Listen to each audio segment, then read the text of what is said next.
તો જય માતાજી મિત્રો, હું ડ્રાઇવિંગ ટેસ્ટ આલવા જતો તે ડ્રાઇવિંગ ટેસ્ટમાં ફેલ થયો અને અઠવાડિયા પછી પાછો ટેસ્ટ આપવાનો છે. તો હું ઘેર જવા માટે નીકળી ગયો. તમે જોઈ શકો આપણી અર્ટિકા ગાડી લઈને આપણે ઘરે જવા નીકળી ગયા. તો મિત્રો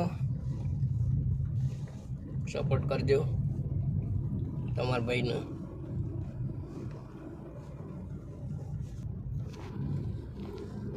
તો મિત્રો આપણા ઠેઠ પહોંચી જઈએ અને તમે જોઈ શકો આપણી ગાડી જાય એકદમ નોર્મલ જ ચલાવીએ આપણે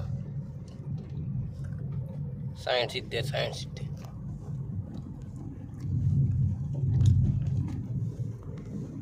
હાલ તો એલ લાયસન્સ હોય એટલે નોર્મલ હેડવું પડે. બેલ્ટ લગાવી છે તો તમે જોઈ શકો ગાડીનો લુક પણ માતાજીનું લગાવ્યું. રેડિયમ બાકી છે. ફ્રેશ જ ગાડી લીધેલી.